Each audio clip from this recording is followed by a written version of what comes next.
Hello बच्चों, welcome back to Kashish classes. और आज हम पढ़ने वाले हैं क्लास 10 साइंस का चैप्टर नंबर 2, जिसका नाम है एसिड बेस एंड सॉल्ट्स। तो बिना देरी किए चलो स्टार्ट करते हैं।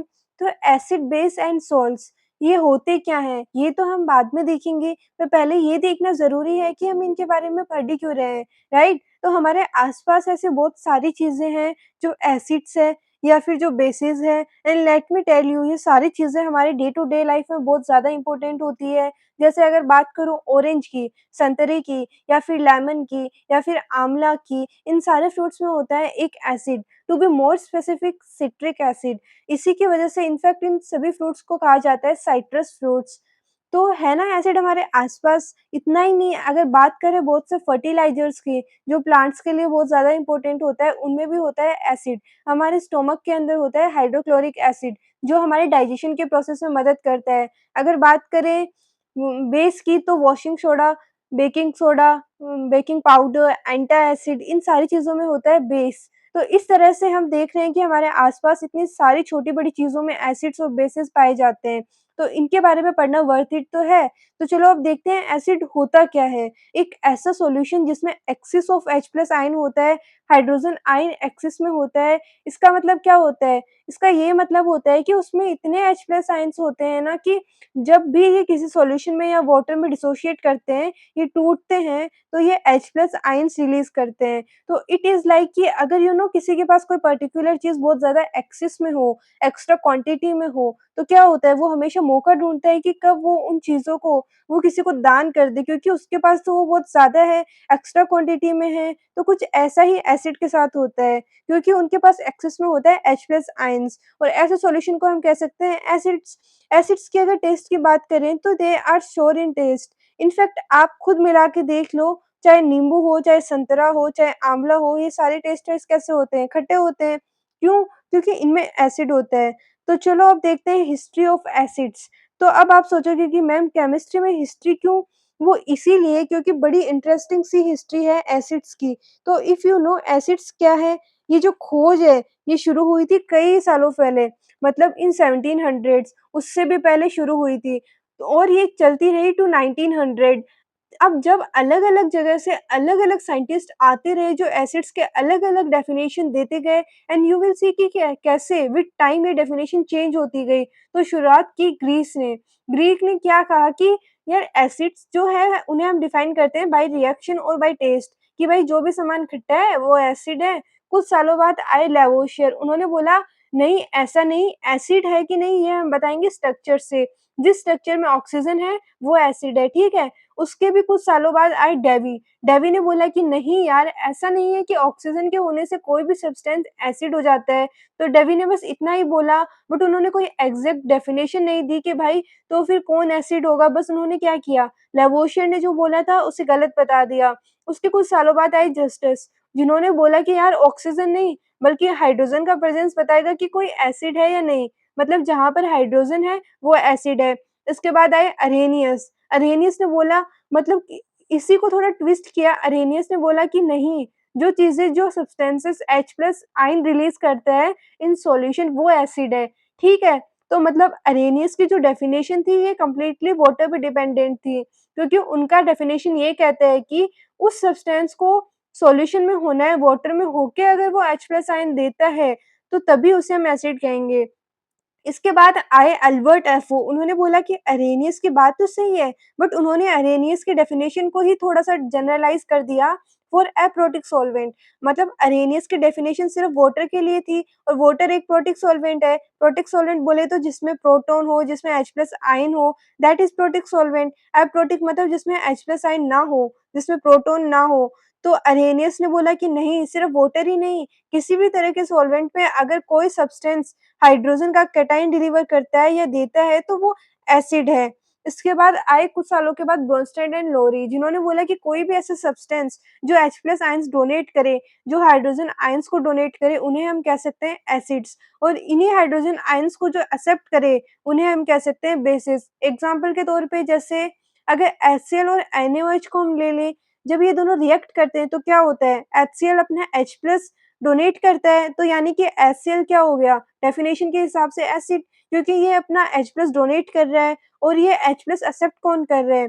देखो यहाँ पे सोच के, जो NaOH है, ये इस H+ को एक्सेप्ट कर रहा है क्योंकि ये H+ OH के साथ जाके H2O बना रहा है, right? Which means that NaOH जो है, ये क्या है? ये एक बेस है। तो इस तरीके से फाइनली ब्रोंस्टेड एंड लोरी का जो एसिड का डेफिनिशन था, वो काइंड ऑफ एक्सेप्टेबल था कि हाँ भाई, इस तरीके से हम एसिड्स और बेसिस को डिफाइन कर सकते हैं। तो क्या समझ में आया? एसिड क्या है? जो H+ आयन्स दे, और बेस कौन है? जो H+ आयन्स ले। तो बच्चों, अब एसिड क्या होता है, ये तो हम समझ गए। अब देखते हैं कि हमारे आस-पास की जो चीज़ें होती है, जिसमें एसिड होता है, उनमें कौन-कौन से एसिड पाए जाते हैं, है ना? तो it will be interesting. Let's say we talk about the stomach acid, जिसके बारे में पहले भी बोला था मैंने। स्टोमक एसिड क्या होता है? Hydrochloric acid. अब अगर बात करूँ एसिड की जो प्रेज़ेंट होता है कार बैटरीज़ में, तो वो कौन-सा होता है? Sulphuric acid. अगर बात करें फर्टिलाइज़र्स की, जो प्लांट्स के लिए बहुत ज़्यादा इम्पोर्टेंट होता है, उनमें होता है कौन-सा acid? Nitric acid. Citrus fruits की बात करें तो नाम से ही पता चल रहा है, साइट्रिक एसिड। अगर बात करें लेट्स से विनेगर की, विनेगर में भी एसिड होता है, यस, विनेगर में होता है एसिटिक एसिड। इसके अलावा अगर हम बात करें एस्पिरिन की, दवाई के तौर पे नाम सुना होगा एस्पिरिन। एस्पिरिन में होता है acetyl salicylic acid. Vitamin C में होता है एस्कॉर्बिक एसिड। और सॉफ्ट ड्रिंक, जो कोल्ड ड्रिंक्स या सोडा वाटर जो भी आप पीते हो, उनमें क्या होता है? Carbonic acid. एसिड्स को हम कई कैटेगरीज़ में क्लासिफाई कर सकते हैं। इनफैक्ट इसके जो क्लासिफिकेशन है, इसके भी कई सारे बेसिस हैं। जैसे अगर हम एसिड के स्ट्रेंथ की बात करें कि भाई कौन-सा एसिड कितना पावरफुल होगा, उसके बेसिस पे हम एसिड को क्लासिफाई कर सकते हैं as strong acid and weak acid. अगर हम बात करें एसिड के कंसंट्रेशन की, राइट? तो उसके बेसिस पे हम कह सकते हैं डाइल्यूट एसिड, कंसंट्रेटेड एसिड। अगर हम बात करें एसिड्स के ओरिजिन की, कि ये एसिड आया कहाँ से, तो उसके अकॉर्डिंग हम इसे कैटेगराइज़ कर सकते हैं in organic acid and mineral acid. अगर बात करें स्टेट की, मतलब ये सॉलिड फेज़ में है या लिक्विड फेज़ में है या फिर गैसियस फेज़ में है, तो उसके बेसिस पर हम इसे 3 टाइप में कैटेगराइज़ कर सकते हैं, solid acid, liquid acid and gaseous acid. तो चलो बच्चों, सबसे पहले डिस्कस करते हैं types of acid based on origin, कि ये एसिड आया कहाँ से, राइट? ये कहाँ से उत्पन्न हुआ? बेस्ड ऑन दैट हम इन्हें 2 कैटेगरीज़ में कैटेगराइज़ कर सकते हैं, organic acid and mineral acid. Organic acid उस एसिड को कहते हैं जो प्लांट से, एनिमल से ही ओरिजिनेट हुआ है। तो इस तरह के जो एसिड होते हैं, ये जनरली वीक एसिड होते हैं, बहुत ज़्यादा स्ट्रॉन्ग नहीं होते हैं और ये लिविंग ऑर्गेनिज़म्स के लिए हार्मफुल नहीं होते हैं। दूसरी तरफ मिनरल एसिड जो होते हैं, वो प्लांट से, एनिमल से नहीं आए होते हैं, तो इस तरह के जो एसिड होते हैं, ये काफ़ी डेंजरस होते हैं। इनफैक्ट ये कोरोजन कर सकते हैं। तो मिनरल एसिड को इनऑर्गेनिक एसिड भी कहा जाता है बेस्ड ऑन देयर ओरिजिन, क्योंकि ये ऑर्गेनिक चीज़ों से नहीं पाया जाता है। अब बात करेंगे on the basis of strength, तो जिसके हिसाब से 2 टाइप होते हैं, strong acid and weak acid. Strong acid वो होते हैं जो एक्वस सॉल्यूशन में कंप्लीटली डिसोशिएट कर जाते हैं into their ions, for example hydrochloric acid, HCl। अगर हम एक्वस सॉल्यूशन में ले लें पूरी तरह से, H+ और Cl- में डिसोशिएट कर जाते हैं। कुछ और स्ट्रॉन्ग एसिड्स के एग्जांपल है सल्फ्यूरिक एसिड, जैसे कि H2SO4, नाइट्रिक एसिड जैसे कि HNO3। दूसरी तरफ वीक एसिड्स, मतलब जो कमज़ोर होते हैं, जो बहुत ज़्यादा स्ट्रॉन्ग नहीं होते हैं। इसका मतलब है कि जो पूरी तरह से डिसोशिएट नहीं करते हैं इन एक्वस सॉल्यूशन। अब देखेंगे based on concentration, again 2 types, dilute acid and concentrated acid. नाम से ही पता चल रहा है डाइल्यूट एसिड मतलब जब हम किसी चीज़ को डाइल्यूट कर देते हैं, मतलब एक्वस सॉल्यूशन में बहुत कम कंसंट्रेशन है एसिड का, वो एसिड बहुत कम है एक्वस सॉल्यूशन में, ठीक है? That is dilute acid. तो डाइल्यूट एसिड को ऐसे याद रख सकते हैं, जैसे मान लो आपने रसना बनाया है या फिर कुछ इसी तरह का और कोई जूस बनाया है। अब उसमें अगर आप खूब सारा पानी डाल दोगे, तो वो क्या हो जाएगा? डाइल्यूटेड हो जाएगा, मतलब उसमें पानी बहुत ज़्यादा है और जो मेन चीज़ है, वो बहुत कम है। तो इसी तरह से डाइल्यूट एसिड का मतलब होता है उसमें एसिड बहुत कम है और उसमें जो सॉल्यूशन है ना, एक्वस सॉल्यूशन जो है, उसके मुकाबले में जो एसिड है वो बहुत कम है, that is dilute acid. Concentrated acid मतलब जो एसिड का कंसंट्रेशन है एक्वस सॉल्यूशन में, वो बहुत ज़्यादा हाई है। इनफैक्ट कभी केमिस्ट्री लैब में आपने देखा होगा कि डाइल्यूट H2SO4, कंसंट्रेटेड H2SO4 ऐसे लिखा रहता है, राइट? व्हिच मीन्स एक डाइल्यूट है, उसमें पानी बहुत ज़्यादा है, थोड़ा-सा वो एसिड कंसंट्रेटेड, मतलब पूरा उसका कंसंट्रेशन हाई है और कंसंट्रेटेड एसिड से बहुत ज़्यादा बच के रहना होता है, because if you know it is strong acid and if it concentrated acid very deadly combination। तो चलो अब देखिए types of acids based on state. Solid acid के example sulphanilic acid, HiO3, liquid acids के एग्जांपल की बात करें तो sulphuric acid, hydrochloric acid which is HCl। यहाँ पे एक छोटी-सी बात बताना चाहूँगी मैं कि HCl is basically hydrogen chloride which is a gas, लेकिन इसका solution in water is hydrochloric acid. अब अगर बात करें गैस एसिड की, जो गैसियस फॉर्म में एसिड एक्सिस्ट होता है, तो इसके एग्जांपल है carbon dioxide which is acidic in nature, H2S hydrogen sulphide which is a gas and also acidic in nature. तो एसिड की कहानी तो अब हमें लगभग सुन ली। अब बारी है बेस की। तो बेस क्या होता है? सबसे पहले इसके टेस्ट की बात करेंगे। जैसे एसिड्स खट्टे होते हैं, ऐसे ही बेस जो होते हैं वो कड़वे होते हैं। They are bitter in taste and they are soapy to touch. तो चलो अब थोड़ा-सा साइंटिफिक डेफिनिशन की तरफ चलते हैं। तो देखो बेसिस के ना 2 डेफिनिशन है। एक ओल्ड डेफिनिशन है, पहले ऐसा कहा जाता था कि कोई भी ऐसा सब्सटेंस जिसमें एक्सिस ऑफ OH आयन है वो बेस है। जैसे एसिड में था ना कि जिसमें axis of H plus ion है वो एसिड है। तो जिसमें axis of OH minus ions है वो बेस है। जैसे कि NaOH, इसमें axis of OH minus ion है तो ये बेस है। लेकिन बाद में एक न्यू डेफिनेशन आया जिसमें कहा कि कोई भी ऐसा सब्सटेंस जो H प्लस आयन को एक्सेप्ट करे वो बेस है। अब देखा जाए तो 90% तो अब तक केसेस में है ना ओल्ड डेफिनेशन भी प्रूव होता है। जैसे कि NaOH की अगर मैं बात करूँ, इसमें axis of OH minus ion भी है और ये H प्लस को भी एक्सेप्ट करता है। मतलब ये ओल्ड डेफिनिशन और न्यू डेफिनिशन दोनों के लिए ट्रू है। बट जो न्यू डेफिनिशन है ना, that is true in 100% of the cases. तो यानी कि ज़्यादा फुल प्रूफ कौन-सा वाला डेफिनिशन हुआ? New definition.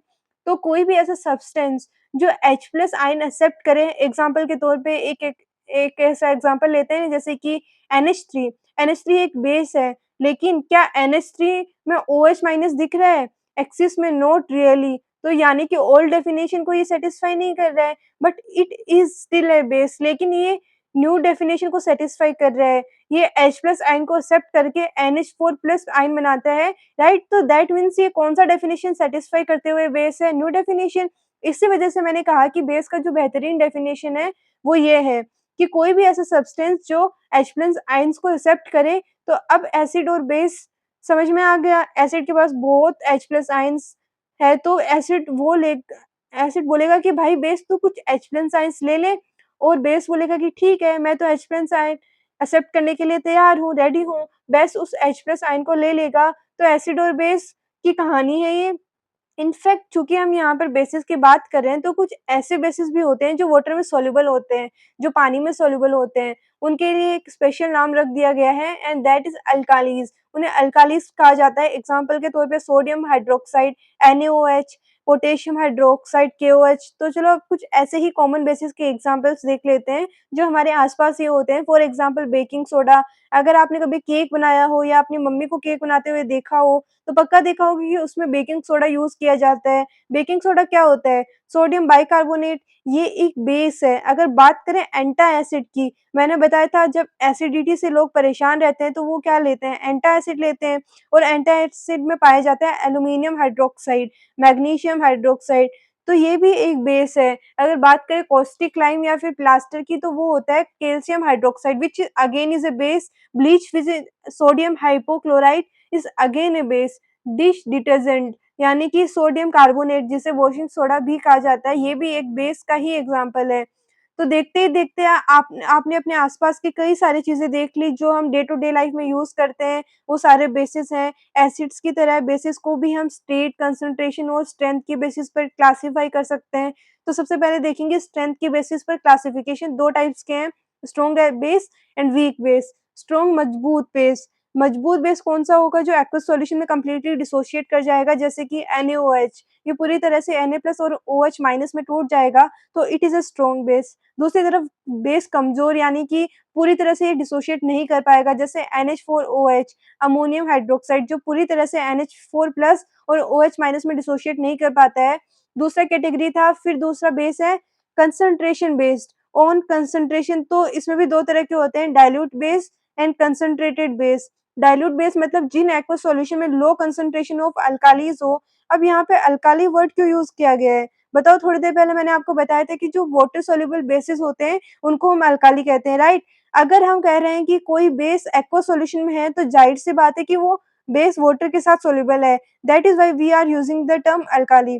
तो अगर अल्काली का कंसंट्रेशन बहुत कम है, then that is a dilute base. अगर अल्काली का कंसंट्रेशन जो एसिड एसिड के केस में था, अगर बात करें स्टेट की, तो सॉलिड बेस का एग्जांपल हो जाएगा सोडियम हाइड्रोक्साइड, लिक्विड बेस का एग्जांपल हो जाएगा वाटर। हालाँकि वाटर एक एक्सेप्शन है, कभी-कभी वाटर एसिड की तरह भी बिहेव करता है। इन वेज़ हम कह सकते हैं वाटर को थोड़ा सेपरेटली डिस्कस करेंगे अलग से। और अगर बात करें गैसियस बेस की, तो इसका एग्जांपल हम ले सकते हैं NH3, दैट इज़ अमोनिया। तो बेस की कहानी भी लगभग समझ में आ गई। तो अब तीसरा नंबर किसका है? लेसन का नाम क्या था? Acid, base and salts. तो अब सोल्ट्स की बारी है। सोल्ट वर्ड सुनते ही आपको क्या याद आता है? नमक, जो हम खाने में यूज़ करते हैं, right? But that not really a salt, obviously that is the common salt NaCl, sodium chloride. But इसके अलावा भी कई सारे सॉल्ट्स होते हैं। इनफैक्ट सॉल्ट्स की अपने आप में एक फैमिली होती है, जो हमारे लिए सुपर यूज़फुल होते हैं।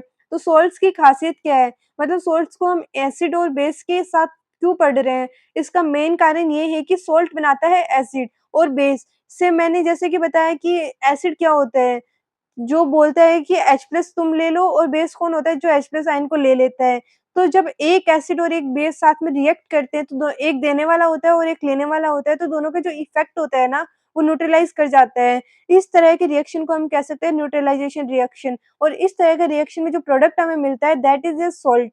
मतलब सॉल्ट कैसे प्रोड्यूस होता है? By reaction between N acid and the base. For example अगर हमारी कॉमन सॉल्ट की ही बात कर लें, NaCl की, तो NaCl कैसे बनता है? जब NaOH यानी कि सोडियम हाइड्रोक्साइड, जो कि एक बेस है, रिएक्ट करता है HCl के साथ, हाइड्रोक्लोरिक एसिड, जो कि एक एसिड है, उस समय क्या होता है? NaCl बन जाता है और H2O बन जाता है, तो सॉल्ट बनता है। तो हर समय जभी भी एक एसिड एक बेस के साथ रिएक्ट करता है, तो हमें मिलता है सॉल्ट। सॉल्ट के बारे में हम खाना खाते टाइम भी बात नहीं करते हैं, सॉल्ट से खाने में टेस्ट आता है।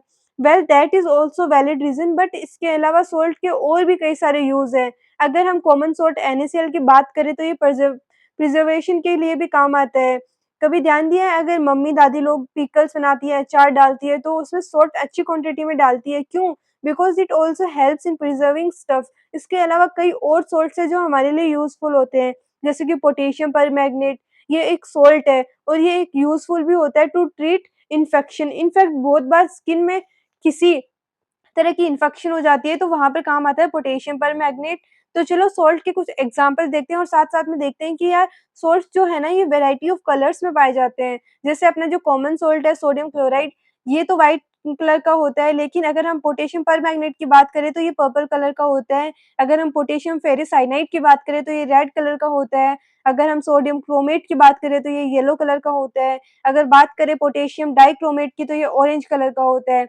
अब मान लो बच्चों, आप सभी को एक सामान दे दिया गया और पूछा गया कि बताओ ये एसिड है या फिर बेस? कैसे बताओगे? मतलब ऐसा कोई टेस्ट होता है क्या मैम, जिससे हम बता सकते हैं कि ये एसिड है या फिर ये बेस है? ऑफ कोर्स होता है। क्यों होता है? कैसे होता है? चलो बताती हूँ। मैं कुछ ऐसी चीज़ें होती हैं जो एसिड के साथ डिफरेंटली बिहेव करती है और बेसिस के साथ डिफरेंटली बिहेव करती है। इनफैक्ट अभी मैं ऐसी कई चीज़ों के बारे में बताऊँगी जिनमें उनका कलर चेंज हो जाता है। जब वो एसिड के साथ होते हैं, उनका कलर कुछ और हो जाता है जब वो बेस के साथ होते हैं। या फिर उनका जो स्मेल है, वो एसिड के साथ कुछ और होता है और उनका स्मेल बेस के साथ कुछ और होता है। वो जि इस तरह के सब्सटेंसेस को हम कह सकते हैं एसिड बेस इंडिकेटर्स, क्योंकि ये सब्सटेंसेस इंडिकेट करते हैं कि एक गिवन सब्सटेंस एसिड है या बेस है। तो जैसे ही हम एसिड बेस इंडिकेटर्स की बात करते हैं, तो पहला इंडिकेटर जो दिमाग में आता है, that is the litmus paper. अगर एसिडिक सॉल्यूशन में लिटमस पेपर को डाल दोगे, तो क्या होगा?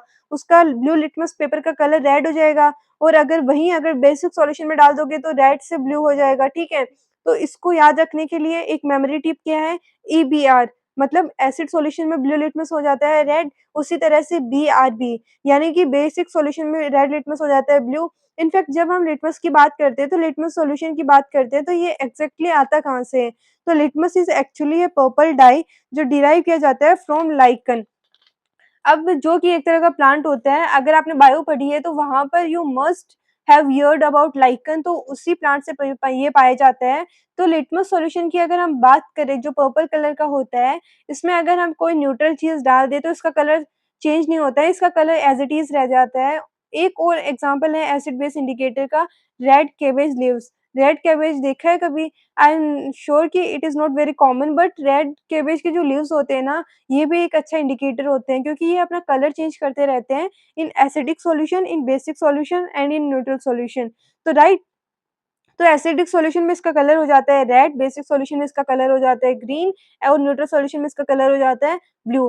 तो मतलब तीनों तरह के सॉल्यूशन में 3 डिफरेंट कलर्स आ जाते हैं। इनमें तो इसको याद कैसे रख सकते हैं, एसिडिक, बेसिक और न्यूट्रल सॉल्यूशन में इनके कलर हो जाते हैं आरजीबी। आरसीबी तो पता होगा, रॉयल चैलेंजर्स ऑफ बैंगलोर, तो आरजीबी से याद रख लो, आरसीबी से याद रख लो आरजीबी, यानी कि रेड, ग्रीन, ब्लू। ये 3 कलर्स कब होते हैं? रेड के बेस लीव्स के, जब इसे आप डालोगे एसिडिक, बेसिक और न्यूट्रल सॉल्यूशन में। इसके अलावा अगर टर्मरिक भी एक अच्छा इंडिकेटर होता है, टर्मरिक बोले तो हल्दी, अगर इसे एसिडिक सॉल्यूशन में डालोगे तो इसका कलर येलो ही रहता है, लेकिन जैसे ही आप इसे बेस में डाल दोगे तो इसका कलर हो जाता है रेड। अगर आप चाहो तो इसे आप घर पे भी अपना एक्सपेरिमेंट ट्राई कर सकते हो, बिकॉज़ घर के किचन में आपको सारी चीज़ें मिल जाती है, आपको हल्दी भी मिल जाती है, आपको एसिड भी मिल जाता है, लेमन, और किचन के अंदर ही आपको बेस भी मिल जाता है जैसे कि बेकिंग सोडा, और भी कई सारे एसिड बेस इंडिकेटर्स होते हैं जैसे कि फिनोल्फ़थेलिन। ये एसिड में कलरलेस रहता है लेकिन बेस में इसका कलर हो जाता है पिंक। ऐसे ही मिथाइल ऑरेंज जो एसिड में हो जाता है पिंक कलर का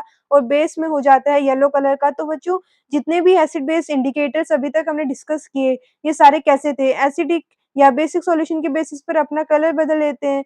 तो एक रफ आइडिया आपको समझ में आ गया होगा कि एसिड बेस इंडिकेटर्स क्या होते हैं। अब इसी तरह से एक और कैटेगरी के एसिड बेस इंडिकेटर होते हैं जो बेसिकली ऑल्फैक्टरी इंडिकेटर्स होते हैं। ऑल्फैक्टरी बोले तो समथिंग रिलेटेड टू ओडर या स्मेल।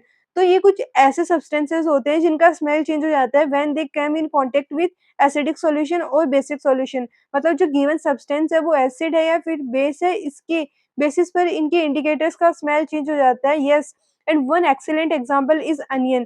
प्याज जब किसी एसिडिक सॉल्यूशन के टच में आता है तो इसका जो स्मेल है ये परसिस्ट करता है। ओनियन का एक बहुत ही स्ट्रॉन्ग कैरेक्टरिस्टिक स्मेल होता है, दैट स्मेल परसिस्ट, बट अगर ये किसी बेस के कॉन्टेक्ट में आए, मतलब कोई बेसिक सॉल्यूशन में अगर आप ओनियन को डिप कर दो तो इसका स्मेल डिसअपीयर हो जाता है। ठीक उसी तरीके से अगर बात करें वनीला एसेंस की, वनीला एसेंस का भी एक स्मेल होता है, राइट? तो इसे भी अगर आप एसिड में डाल दोगे तो इसका स्मेल परसिस्ट करता है, लेकिन हम इसे बेसिक सॉल्यूशन में डाल देंगे तो इसका स्मेल डिसअपीयर कर जाता है।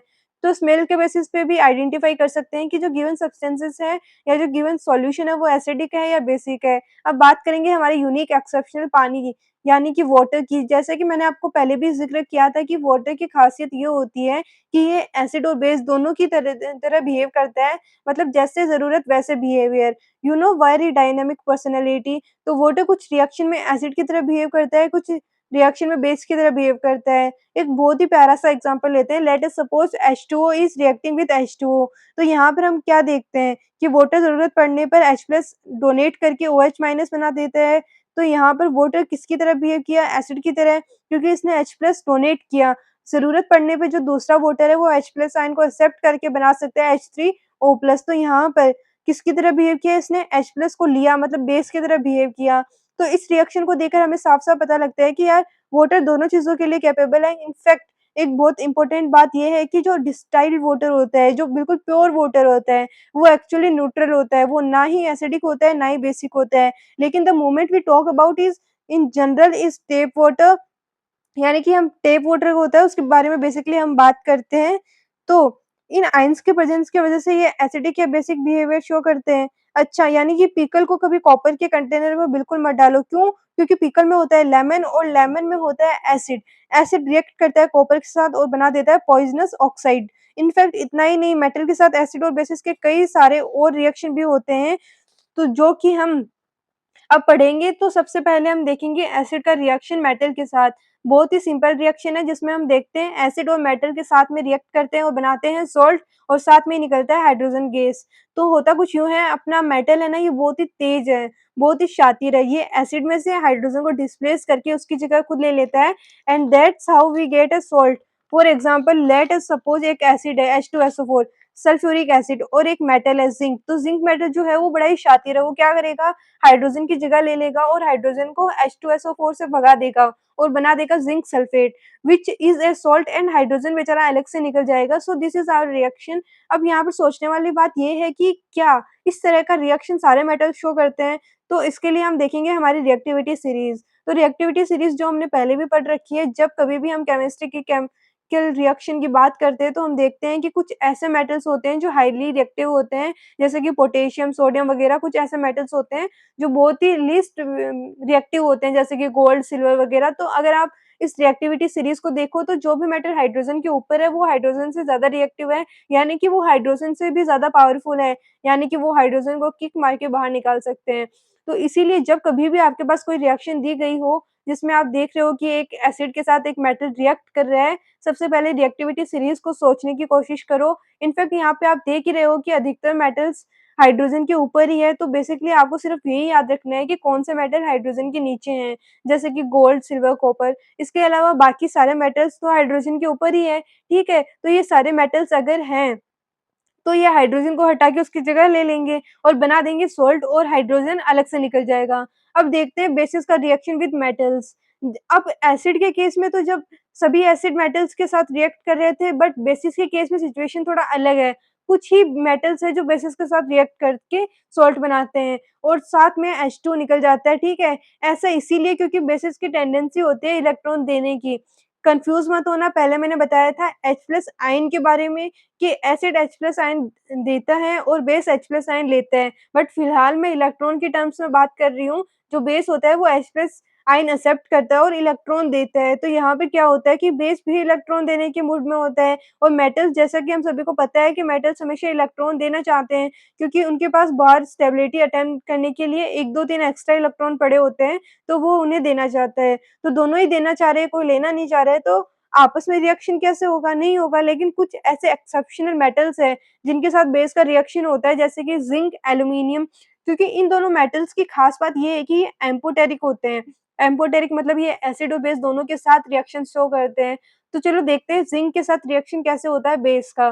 तो बेस के तौर पे let's take NaOH plus Zn, तो यहाँ पे H2 अलग से निकल जाएगा और बन जाएगा sodium zincate which is a salt. Acid और बेसिस के रिएक्शन की जब हम बात कर रहे हैं, तो वहाँ पर सबसे पॉपुलर रिएक्शन होता है that is acid base reaction, जिसे न्यूट्रलाइजेशन रिएक्शन भी कहा जाता है। तो एसिड एसिड का क्या टेंडेंसी होता है? H+ देने का। बेस का क्या टेंडेंसी होता है? H+ लेने का, राइट? तो जब ये दोनों साथ में मिलते हैं तो सोचो क्या कमाल की दोस्ती होती है। एक को H+ देना है, दूसरे को H+ लेना है, तो क्या होता है कि एक-दूसरे के इफ़ेक्ट को ये कैंसल आउट कर देते हैं, कि भाई तुमने पैसे दिए, मैंने पैसे रख लिए, बात खत्म। तो इसीलिए इसे न्यूट्रलाइज़ेशन रिएक्शन कहा जाता है, क्योंकि एसिड भी न्यूट्रलाइज़, बेसिक नेचर न्यूट्रलाइज़ हो जाता है और इस रिएक्शन के दौरान जो बनता है दैट इज़ सॉल्ट। तो एक एग्ज़ाम्पल देखते हैं, लेट अस सपोज़ NaOH जो कि एक बेस है, जब रिएक्ट करते हैं HCl जो एक एसिड के साथ, तो क्या बनता है NaCl प्लस H2O। NaCl क्या है? Common salt plus H2O। इसके बारे में तभी भी डिस्कस किया था जब हम सॉल्ट्स के बारे में पढ़ रहे थे, एंड अगेन मैं रिपीट कर रही हूँ कि this is one of the most important reaction of acid and base. तो चलो अब देखते हैं एसिड के रिएक्शन विथ मेटल कार्बोनेट या मेटल बाइकार्बोनेट। मेटल बाइकार्बोनेट बोले तो metal hydrogen carbonates, metal carbonate जैसे मान लो सोडियम कार्बोनेट, और मेटल बाइकार्बोनेट बोले तो सोडियम हाइड्रोजन कार्बोनेट। तो इन दोनों रिएक्शन को देखेंगे, एक एसिड के साथ रिएक्ट करके चाहे सोडियम कार्बोनेट हो या सोडियम बाइकार्बोनेट हो, जो प्रोडक्ट हमें मिलता है वो होता है एक सॉल्ट, साथ में कार्बन डाइऑक्साइड, साथ में H2O। For example let's talk about an acid HCl। तो Na2CO3 के साथ जब HCl रिएक्ट करता है तो हमें क्या मिलता है? NaCl plus H2O plus CO2। उसी तरह NaHCO3 के साथ जब HCl रिएक्ट करता है तब भी हमें मिलता है NaCl plus H2O plus CO2। अब यहाँ पर एक बात है जो ध्यान देने वाली है, वो ये है कि बेसिस जो है ये मेटल कार्बोनेट्स और मेटल बाइकार्बोनेट्स के साथ रिएक्ट नहीं करते हैं। तो देख रहे हो बेसिस का जो रिएक्शन है ना वो थोड़ा-सा कम है। रीज़न मैंने बताया था, बेसिस जो है ये मेटल्स के साथ भी रिएक्ट नहीं कर रहे थे, तो ज़िंक और एल्यूमीनियम एक्सेप्शन था। तो उसी तरह से याद रख लो कि बेसिस जो है ये मेटल कार्बोनेट, मेटल बाइकार्बोनेट के साथ भी रिएक्शन नहीं करते हैं। तो इसीलिए आपको कन्फ्यूज़ करने के लिए अगर कभी सवाल पूछ लिया जाए कि भाई एक बेस है, लेट्स से NaOH है, इसने Na2CO3 के साथ रिएक्ट किया तो बताओ क्या होगा? तो ऐसा रिएक्शन कभी भी नहीं होगा। चलो बच्चों अब देखते हैं एसिड का reaction with metal oxide. Let's take copper oxide CuO के साथ जब एक एसिड रिएक्ट करता है जैसे कि HCl, तो हमें क्या मिलता है? हमें मिलता है सॉल्ट और साथ में H2O, जैसे कि यहाँ पे हमें मिल रहा है CuCl2 और साथ में H2O। एक चीज़ नोटिस कर रहे होंगे आप कि एसिड को अगर आप बेस के साथ रिएक्ट कराओ, तभी भी आपको सॉल्ट मिलता है। एसिड को अगर आप मेटल ऑक्साइड के साथ रिएक्ट कराओ, तभी भी आपको सॉल्ट मिल रहा है। एसिड को अगर रिएक्ट कराओ मेटल कार्बोनेट्स या फिर मेटल बाइकार्बोनेट के साथ, अभी भी आपको सॉल्ट मिल रहा है। तो बेसिकली सॉल्ट फॉर्मेशन के कई तरीके हैं फ्रॉम एसिड, है ना? तो यहाँ से एक और चीज़ हमें देखने को मिलती है यार, एसिड मेटल ऑक्साइड के साथ मिलके सॉल्ट बनाया और हमें बताया कि एसिड बेस के साथ मिलके भी सॉल्ट बनाता है। क्या ये प्रूव नहीं करता कि जो मेटल ऑक्साइड्स होते हैं ये बेसिक नेचर के होते हैं? मतलब मेटल ऑक्साइड जो है बेसिक बेस की तरह बिहेव करते हैं। Exactly that what is getting proved, that metal oxides are basic in nature. अब अगर हमने ये प्रूव कर दिया कि metal oxides are basic in nature, तो क्या इसका मतलब ये होगा कि non metals are acidic in nature? तो चलो इसको भी अब प्रूव कर देते हैं। कोई एक नॉन मेटल ऑक्साइड की बात करते हैं, for example let's talk about CO2। इसको हम रिएक्ट कराएंगे किसी बेस के साथ, क्योंकि हमें तो ये प्रूव करना है कि CO2 एसिडिक है, तो बेस के साथ रिएक्ट करा के उसे सॉल्ट और वाटर बनाना चाहिए। तो CO2 को लेट्स से हमने रिएक्ट कराया कैल्शियम हाइड्रोक्साइड के साथ CaOH का होल ट्वाइस। तो हमें क्या मिलता है? हमें मिलता है CaCO3, that is calcium carbonate plus water. Calcium carbonate क्या है? सॉल्ट है। तो हमें क्या मिल गया? Salt and water. तो इसका मतलब नॉन मेटल ऑक्साइड जो है they are acidic in nature. तो अब आप ये बोलोगे कि मैम थोड़ी देर पहले आपने बोला था कि मेटल ऑक्साइड जो है वो बेसिक नेचर का है। क्यों? क्योंकि मेटल ऑक्साइड के साथ रिएक्ट करके सॉल्ट बनाता है। बट एसिड तो है, एसिड तो और भी कई चीज़ों के साथ रिएक्ट करके सॉल्ट बना रहा था। एक्चुअली आपको पूरा प्रोडक्ट देखना पड़ेगा। मेटल ऑक्साइड के साथ रिएक्ट करके एसिड, सॉल्ट प्लस वाटर बना रहा है, राइट? एंड बेस के साथ रिएक्ट करके भी ये एग्ज़ैक्टली सॉल्ट प्लस वाटर बनाता है। बट दूसरी चीज़ों के साथ ये रिएक्ट करके सॉल्ट बना रहा है, बट साथ में किसी में CO2 बन रहा है, साथ में CO2 के साथ H2O बन रहा है। तो और जो बाई प्रोडक्ट्स हैं अलग-अलग हैं। क्लियर हो गया? ओके। तो अभी यहाँ से हमने क्या सीखा? मेटल ऑक्साइड बेसिक नेचर के होते हैं और नॉन मेटल ऑक्साइड्स क्या होते हैं? एसिडिक नेचर के। अब चूँकि यहाँ पर हम मेटल, नॉन मेटल ऑक्साइड्स वगैरह की बात करें, तो let's talk about few unique oxides, जैसे कि एम्फोटेरिक ऑक्साइड। एम्फोटेरिक वर्ड का मतलब होता है जो एसिड और बेस दोनों की तरह बिहेव करे। तो कुछ ऐसे ऑक्साइड्स होते हैं जो एसिडिक और बेसिक दोनों बिहेवियर शो करते हैं, जैसे जिंक का ऑक्साइड ZnO, जैसे एल्यूमीनियम का ऑक्साइड Al2O3, जिंक का ऑक्साइड जो है ये एसिड HCl के साथ रिएक्ट करके बनाता है जिंक क्लोराइड प्लस H2O, यानी कि सॉल्ट प्लस H2O। तो ये रिएक्शन क्या प्रूव करता है कि जिंक का जो ऑक्साइड है ये एसिड के साथ रिएक्ट करके सॉल्ट बना रहा है और वाटर बना रहा है, यानी कि ZnO जो है ये बेसिक नेचर शो कर रहा है करता है। और दूसरी तरफ ZnO जब NaOH के साथ रिएक्ट कर रहा है तो वो क्या बना रहा है? तो वो बना रहा है सोडियम जिंकोइड प्लस H2O। तो वहाँ पर भी ये सॉल्ट और वाटर बना रहा है। तो और यहाँ ये दूसरा वाला रिएक्शन क्या शो कर रहा है कि जिंक ऑक्साइड जो है ये एसिडिक नेचर का है। तो इसी वजह से ये जो ऑक्साइड्स है, इस तरह के ऑक्साइड्स को हम कह सकते हैं एम्फोटेरिक ऑक्साइड्स, क्योंकि एसिडिक और बेसिक बिहेवियर दोनों ही शो करते हैं। वैसे बच्चों स्पेशल कैटेगरी एक और भी होती है। कुछ ऐसे ऑक्साइड्स भी होते हैं जो ना तो एसिडिक बिहेवियर शो करते हैं, ना ही बेसिक बिहेवियर शो करते हैं। उन्हें हम कह सकते हैं न्यूट्रल ऑक्साइड। न्यूट्रल मतलब ना इधर का ना उधर का, जैसे कि कार्बन मोनोऑक्साइड। तो अब चूँकि हम एसिड और बेसिस की रिएक्शन की बात कर रहे हैं, तो यहाँ पर एक और इम्पोर्टेंट प्रोसेस को डिस्कस करना ज़रूरी है, व्हिच इज़ डाइल्यूशन। डाइल्यूशन मतलब जब हम एसिड या बेस को पानी में डिसॉल्व करते हैं तो क्या होता है? सबसे पहले मैं बता दूँ कि एसिड को पानी में डिसॉल्व करने का जो ये प्रोसेस होता है, ये वेरी हाइली एक्ज़ोथर्मिक होता है। एक्ज़ोथर्मिक मतलब जिस रिएक्शन में के दौरान खूब सारा हीट जनरेट होता है। इनफैक्ट ये इतना ज़्यादा एक्ज़ोथर्मिक होता है कि बहुत ज़्यादा केयरफुली आपको एसिड का डाइल्यूशन करना चाहिए। ऑलवेज़ रिमेंबर, कभी भी एसिड के अंदर, किसी भी कंसंट्रेटेड एसिड के अंदर पानी नहीं मिलाना।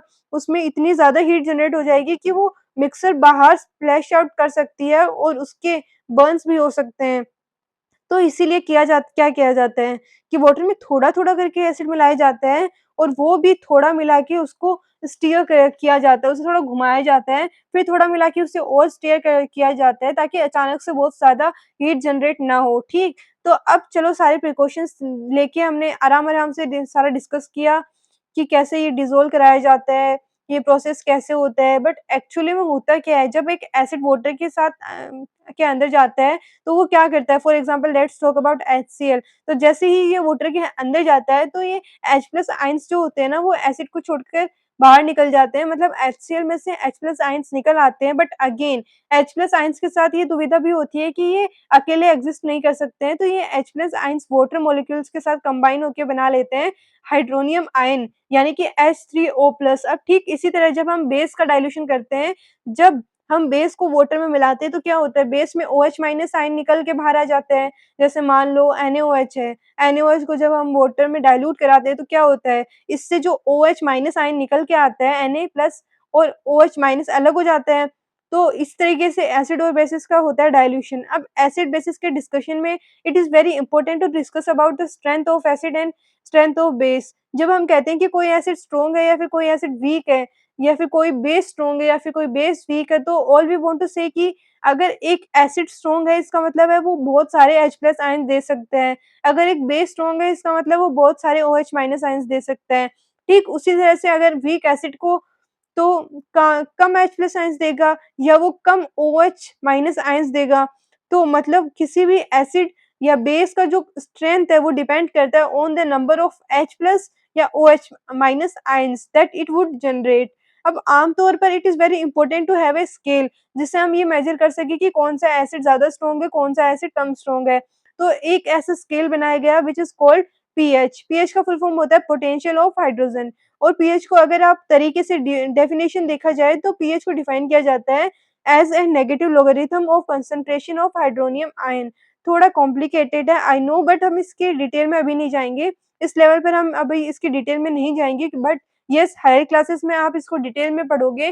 तो अभी के लिए ये समझ लो कि पीएच की जो वैल्यू है ना वो इस बेसिस पर निकाली जाती है कि ये जो आयंस है इन आयंस का कंसंट्रेशन कितना है, हाइड्रोनियम आयंस का कंसंट्रेशन कितना है। पीएच की जो वैल्यू निकल के आती है that is in the form of A number, जैसे 1 2 3 4 ऐसे ही करते करते अप टू 14। तो हम कह सकते हैं कि अगर किसी भी सब्सटेंस की पीएच की वैल्यू है 7 यानी कि वो सब्सटेंस न्यूट्रल है, ना तो एसिडिक है ना ही बेसिक है। अगर किसी के पीएच की वैल्यू है 7 से कम तो वो एसिडिक है और उसके पीएच की वैल्यू अगर 7 से अधिक है तो वो बेसिक है। तो पीएच का वैल्यू निकाला कहाँ से जाता है? जैसे कि मैंने आपको बताया minus of logarithm of concentration of hydronium ion. तो इससे कैलकुलेट करके ये जो 14 का जो स्केल है ना, इसमें इसमें तुम्हें कुछ ना कुछ वैल्यू मिलती है और ये वैल्यू हमें बताती है कि जो गिवन सब्सटेंस है वो एसिडिक है या बेसिक है या फिर न्यूट्रल है। अब अगर आप चाहो तो आपके आस-पास में कुछ ऐसी चीज़ें हैं जो आपको पता है कि दिस इज़ एसिडिक, जो आपको पता है कि इट इज़ बेसिक, तो उनके पीएच को आप देख सकते हो यार, मतलब किस चीज़ का कितना पीएच है। तो चलो पीएच की थोड़ी इम्पोर्टेंस तो मैं ही आपको बता देती हूँ। अगर हम अपनी बॉडी की बात करें तो हमारी body it works in the range of 7 to 7.8 pH. देखो कितना छोटा-सा नैरो रेंज में हमारी बॉडी काम करती है। अगर ये पीएच रेंज के बाहर चला जाए, अगर हमारा पीएच इसके बाहर चला जाए तो हमारी बॉडी की फंक्शनिंग अफेक्ट हो जाएगी। इनफैक्ट हमारी बॉडी ही नहीं, प्लांट्स, एनिमल्स सभी जो है ना एक बहुत ही नैरो पीएच में ऑपरेट करते हैं। जैसे मान लो आपने एसिड रेन के बारे में सुना है? मतलब ऐसा रेन जिसमें रेन जो जो रेन वाटर होता है वो एसिडिक हो जाता है। तो वहाँ पर उसकी जो पीएच की वैल्यू है ना, एसिडिक मतलब पीएच की वैल्यू है वो 7 से कम होती चली जाती है लगभग 5.6 तक। तो जब भी ऐसे एसिड रेन होती है तो ये पॉन्ड्स या फिर लेक्स पे जाती है, तो ऐसे बारिश से क्या होता है कि वहाँ पे जो एक्वेटिक ऑर्गेनिज़म्स रहते हैं, उनका सर्वाइव करना काफ़ी मुश्किल हो जाता है। वहाँ पर अगर बात करें सॉइल की, तो सॉइल के लिए भी एक परफेक्ट ऑप्टिमम रेंज हो का पीएच होता है दैट इज़ बिटवीन 6 टू 7.5। अगर बात करें हम अपने स्टोमक की जिसमें होता है हाइड्रोक्लोरिक एसिड, तो उसका पीएच का रेंज होता है समवेयर बिटवीन 1.5 टू 3.5। इनफैक्ट ऐसे तो एसिड होता है हमारे पेट के अंदर, बट ये हमें हार्म नहीं करता है। इनफैक्ट ये एसिड हेल्प करता है हमारे डाइजेशन के प्रोसेस में। लेकिन कभी-कभी जब हम कुछ उल्टा-सीधा खा लेते हैं या फिर बहुत ज़्यादा ओवर ईट कर लेते हैं तो क्या होता है एसिडिटी हो जाती है पेट में। मतलब इस एसिड का यहाँ पर जो हमारे स्टोमक का जो एनवायरनमेंट है, उसका जो पीएच का लेवल है वो घट जाता है एंड दैट इज़ वेयर हमें बर्निंग सेंसेशन होती है, हमें डिस्कम्फर्ट होता है। तब हमें कौन मदद करता है? एंटासिड जो कि बेस है, जो कि एसिड इफेक्ट को थोड़ा-सा न्यूट्रलाइज़ कर देता है। कभी आपके साथ ऐसा हुआ है कि जो बी है ना उसने आपको स्टिंग कर लिया हो? जैसे हनी बी वगैरह होती है ना तो वो काट लेती है, ततैया काट लेता है और वो बहुत जगह लहराता है। So what exactly happens? तो बी स्टिंग जो है ये आपकी बॉडी में छोड़ जाता है एक एसिड जिसका पीएच चेंज होता है समवेयर बिटवीन 5 टू 5.5। और जैसा कि मैंने आपको बताया हमारी बॉडी वर्क करती है in the range of 7 to 7.8। तो इस वजह से हमें बहुत ज़्यादा पेन और डिस्कम्फर्ट फ़ील होता है। टूथ डिके की अगर बात करें तो हमारे दाँत खराब हो क्यों हो जाते हैं? जब हमारे मुँह के अंदर जो पीएच होता है वो 5.5 से नीचे चला जाता है, मतलब मुँह के अंदर के अंदर का जो एनवायरनमेंट है वो एसिडिक हो जाता है। अब आप पूछोगे कि एसिडिक कैसे हो जाता है? एसिड कौन प्रोड्यूस करता है? हमारे मुँह के अंदर कुछ जो बैक्टीरिया होते हैं, वो छोटे-छोटे बैक्टीरिया बहुत सी जगह पे होते हैं, right? I hope you are aware of that bacteria. ये बैक्टीरिया जब हमारे मुँह के अंदर कुछ फूड पार्टिकल्स लेफ्ट ओवर रह जाते हैं, तो उन फूड पार्टिकल्स का डिग्रेडेशन करते हैं, उनको और ज़्यादा डिकम्पोज़ करते हैं और उस दौरान एक एसिड प्रोड्यूस होता है। एसिड के प्रोडक्शन की वज़ह से माउथ के अंदर का जो पीएच है, वो ड्रॉप हो जाता है and it drops to somewhere around let's say 5.5। और जब ऐसा पीएच का ड्रॉप हो जाता है, तभी हमारे टूथ का डीके शुरू होता है। तो इसे हम कैसे रोक सकते हैं? सबसे सिंपल तरीका है कि कुछ भी खाने के बाद we should always clean our mouth, ताकि हमारे मुँह के अंदर कुछ पार्टिकल्स ना रह जाए। दूसरा तरीका जैसे कि हम सभी को बोला जाता है, right, every morning brush your teeth. हम ब्रश क्यों करते हैं? हम ब्रश किस चीज़ के साथ करते हैं? टूथपेस्ट के साथ। टूथपेस्ट में क्या होता है? टूथपेस्ट में होता है बेस, राइट? तो ये बेस जो है, ये हमारे मुँह के अंदर एसिडिक एनवायरनमेंट को जो बन रहा होगा, शायद उसे ये न्यूट्रलाइज़ कर देता है। तो अब आपको ये भी पता चल गया है कि खाने के बाद मुँह धोना बहुत ज़्यादा ज़रूरी है और हर दिन सुबह टूथपेस्ट के साथ ब्रश करना भी बहुत ज़्यादा ज़रूरी है। तो प्यारे बच्चों, अब हम बात करने वाले हैं अबाउट फैमिली ऑफ सॉल्ट्स। जैसे कि मैंने आपको बताया, सॉल्ट का मतलब सिर्फ़ हमारा कॉमन सॉल्ट ही नहीं, बल्कि बहुत सारे और सॉल्ट्स भी होते हैं जो हमारे लिए यूज़फुल होते हैं। यहाँ पर हम बहुत सारे अलग-अलग तरह के सॉल्ट्स की बात करेंगे, बट उससे पहले एक बात क्लैरिफ़ाई कर देती हूँ, सॉल्ट बनाने का जो तरीका है, फ़ॉर्मेशन ऑफ सॉल्ट है, ये सिर्फ़ न्यूट्रलाइज़ेशन रिएक्शन से ही नहीं बनता है, बल्कि कई और सारी रिएक्शन है जिससे सॉल्ट बनता है। इनफैक्ट कभी-कभी अभी-अभी हमने खुद देखा कि एसिड के साथ कई चीज़ों को रिएक्शन होने पर हमें सॉल्ट मिलता है। सबसे पहला था कि most obvious, one acid plus base से हमें सॉल्ट प्लस वाटर मिलता है। एसिड के साथ जब मेटल का रिएक्शन होता है, तब भी हमें सॉल्ट मिलता है। जैसे कि मैग्नीशियम के साथ जब रिएक्ट करता है एसिड H2SO4, तो हमें मिलता है magnesium sulphate which is a salt. Plus एक मेटल और एक नॉन मेटल रिएक्शन से भी हमें सॉल्ट मिलता है, जैसे कि कैल्शियम कैल्शियम जो कि एक मेटल है, जबकि क्लोरीन जो कि एक नॉन मेटल है, इसके साथ रिएक्ट करता है तो हमें मिलता है calcium chloride which is again A salt. एक बेस और एक एसिड एनहाइड्रेट से भी हमें सॉल्ट मिलता है। बेस बोले तो NaOH, एसिड बोले तो एनहाइड्रेट बोले तो Cl2O। इनके रिएक्शन से भी हमें सॉल्ट मिलता है व्हिच इज़ NaClO। ओके? ये समझ में आया? ठीक उसी तरीके से एक एसिड और एक बेस एनहाइड्रेट के रिएक्शन से भी हमें मिलता है सॉल्ट। लेट्स से एसिड के नाम पे ले लेते हैं HNO3 और बेस के नाम पे ले लेते हैं Na2O। तो यहाँ पर हमें क्या मिलता है? सॉल्ट दैट इज़ सोडियम का nitrate NaNO3 plus H2O salts. तो इ जब 2 डिफरेंट अलग-अलग सॉल्ट एक-दूसरे के साथ कंबाइन करें, जैसे मान लो अगर लीड का नाइट्रेट जो कि एक सॉल्ट है, कंबाइन करें सोडियम सल्फेट के साथ जो कि एक और सॉल्ट है, तो उस केस में हमें क्या मिल जाता है? लीड का सल्फेट और सोडियम का nitrate which are in salt. तो इस तरीके से सॉल्ट बन सकते हैं। तो ऐसे हमने देखा कि सॉल्ट्स बनने के बहुत सारे तरीके हैं। इनफैक्ट एसिड के रिएक्शन को तो हमने रिएक्शन के दौरान भी देखा था। तो चलो अब कुछ इम्पोर्टेंट सॉल्ट्स के बारे में थोड़ा-सा डिटेल में डिस्कस किया जाए। हम बात करते हैं हम फैमिली ऑफ सॉल्ट्स के बारे में। तो यहाँ पर हमें कई कैटेगरी ऑफ सॉल्ट्स के बारे में डिस्कस करते हैं, जैसे कि नॉर्मल सॉल्ट्स या फिर न्यूट्रल सॉल्ट्स। न्यूट्रल सॉल्ट्स बोले तो इनमें रिप्लेस करने लायक H+ आयन्स हमें नहीं दिखते हैं, जैसे कि NaCl, जैसे कि Na2SO4, तो इसीलिए इन्हें हम न्यूट्रल सॉल्ट्स कहते हैं। दूसरे होते हैं एसिड सॉल्ट्स। एसिड सॉल्ट्स मतलब ये वैसे सॉल्ट्स हैं जिनके अंदर रिप्लेसेबल H+ आयन्स होते हैं, मतलब ज़रूरत पड़ने पर H+ आयन्स को रिप्लेस कर सकता है, जैसे कि NaHCO3। यहाँ पर जो H+ हमें दिख रहा है, that is replaceable. H+ ion तीसरा बेसिक सॉल्ट। नाम से पता चल रहा है कि इस सॉल्ट में बेस का प्रोपोर्शन थोड़ा रहा होगा, मतलब जिस समय पर सॉल्ट बना था उस समय एसिड और बेस ये मिलके सॉल्ट बना था और बेस का प्रोपोर्शन थोड़ा ज़्यादा रहा होगा, मतलब बेस थोड़ा ज़्यादा रहा होगा। जैसे कि ये CuCO3 CuOH का वोल्ट वाइज़ साफ-साफ दिख रहा है कि CuOH का वोल्ट वाइज़ अभी भी इससे चिपका हुआ है। तो this is our basic salt. अगला है डबल सॉल्ट, जो कि हमें बताता है बाय कॉम्बिनेशन, जो कि बनता है bye combination of 2 salt simple salts, जो 2 सिंपल सॉल्ट्स के साथ में मिलकर बनाते हैं डबल सॉल्ट। जैसे कि let's say potassium sulphate, aluminium sulphate, दोनों ही सिंपल सॉल्ट्स हैं। ये दोनों साथ में मिलके बनाते हैं पोटेशियम एलम। इसके बाद में हम बात करेंगे मिक्स सॉल्ट के बारे में। मिक्स सॉल्ट का मतलब कि ऐसे सॉल्ट जिनके अंदर एक से ज़्यादा पॉज़िटिव या नेगेटिव रेडिकल्स पाए जाते हैं, जैसे कि ब्लीचिंग पाउडर। इसके अंदर जो नेगेटिव रेडिकल्स होते हैं, जो Cl- और OCl- ये दोनों ही प्रेज़ेंट होते हैं। And last but not the least, complex salt. Complex salt क्या होता है? जब आपको अपने सीनियर क्लासेस में जाओगे तो you will learn about complex ions. तो कॉम्प्लेक्स सॉल्ट्स ऐसे सॉल्ट्स होते हैं जो काफ़ी कॉम्प्लेक्स होते हैं और वो जब डिसोशिएट करते हैं तो वो कॉम्प्लेक्स आयन्स देते हैं, जैसे कि K4FeCN का वोल 6। तो ये FeCN का वोल 6 जो है ये कॉम्प्लेक्स आयन है। जैसे कि सिंपल तो ये बिल्कुल नहीं दिख रहा। अब बच्चों करेंगे कुछ बहुत ही लॉजिकल बातें। अगर आपके पास एक स्ट्रॉन्ग एसिड और एक स्ट्रॉन्ग बेस है, तो इन दोनों से आपको कैसे सॉल्ट मिलेगा? Neutral salt. दोनों एक दूसरे को इक्वली न्यूट्रलाइज़ करेंगे, इसी वजह से आपको मिलेगा न्यूट्रल सॉल्ट। अगर आपके पास एक स्ट्रॉन्ग एसिड है, लेकिन वीक बेस है, तो ऐसे केस में आपको मिलेगा एक एसिडिक सॉल्ट। अगर आपके पास एक वीक एसिड है और स्ट्रॉन्ग बेस है, तो आपको मिलेगा एक बेसिक सॉल्ट।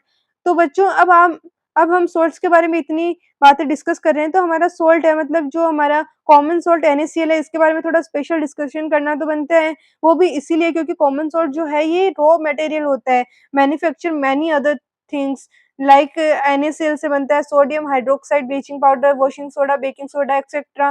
तो चलो देखते हैं कैसे बनती है ये सारी चीज़ें। तो चलो सबसे पहले देखते हैं कि NaCl यानी कि कॉमन सॉल्ट से NaOH से सोडियम हाइड्रोक्साइड कैसे बनता है।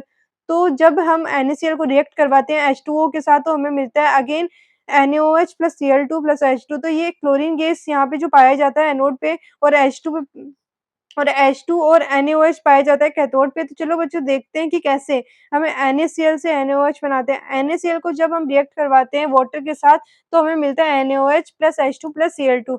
ये जो Cl2 बनता है एनोड पे और H2 बनता है कैथोड पे एंड NaOH भी कैथोड के आस-पास में बनता है। तो ये जो हमने अभी-अभी प्रोसेस देखा जिसमें हम NaCl से बना रहे हैं सोडियम हाइड्रोक्साइड, तो इस प्रोसेस के दौरान एनोड पे हमें मिला था क्लोरीन। इसी क्लोरीन का हम यूज़ करेंगे टू मेक ब्लीचिंग पाउडर। ये कॉटन टेक्सटाइल को ब्लीच करने के काम आता है। इतना ही नहीं, ये एक बहुत अच्छा रॉ मटेरियल होता है इंडस्ट्रियल पर्पसेज़ के लिए। इसके अलावा ये एक अच्छा ऑक्सीडाइजिंग एजेंट है और ये ड्रिंकिंग ड्रिंकिंग वाटर को डिसइंफेक्ट भी करता है। तो it act as a good disinfectant. तो चलो अब देखते हैं इसे कैसे बनाते हैं। हम ले लेते हैं कैल्शियम हाइड्रोक्साइड को और इसके साथ रिएक्ट करवाते हैं क्लोरीन को। ये क्लोरीन हमें पिछले रिएक्शन से मिला था जब हम NaCl से NaOH बना रहे थे, उस समय क्लोरीन गैस निकला था एनोड पे। उसी क्लोरीन को हमने ले लिया और रिएक्ट करवा दिया CaOH का वोल्ट वाइज के साथ, तो बन गया ब्लीचिंग पाउडर CaOCl2 और साथ में H2O निकल गया। तो इस तरह से ब्लीचिंग पाउडर भी इनडायरेक्टली कॉमन सॉल्ट से ही मिला। तो बच्चों अगला नंबर है बेकिंग सोडा का। बेकिंग सोडा का यूज़ होता है बेकरी आइटम्स में like cookies, cake, muffins etcetera. इसके अलावा फायर एक्सटिंग्विशर्स में भी इसका काम आता है एंड मेडिसिन्स की तरह भी इसका यूज़ होता है। तो इसे बनाने के लिए NaCl को जब हम रिएक्ट करवाते हैं with CO2 plus H2O plus NH3, तो बनता है ammonium chloride Na plus NaHCO3। NaHCO3 is basically sodium bicarbonate, sodium hydrogen carbonate which is nothing but baking soda. तो बच्चों देखा ना कॉमन सॉल्ट बड़े ही काम की सी चीज़ है। तो इसी तरह बच्चों हमने खत्म किया है ये topic on acid, base and salt. और मुझे पूरी उम्मीद है कि अगर आप बिना स्किप किए पूरे चैप्टर को आपने ध्यान से सुना है, तो आपको ये इस चैप्टर के पूरे कांसेप्ट्स एकदम क्लियर हो गए हैं। और अगर ऐसा हुआ है तो कमेंट में ज़रूर लिख के बताना कांसेप्ट इज़ क्लियर। और अगर आपने चैनल को सब्सक्राइब नहीं किया है तो चैनल को सब्सक्राइब ज़रूर करें, लाइक ज़रूर करें and don't forget to share it with your friends. Thanks for being with us. Thank you.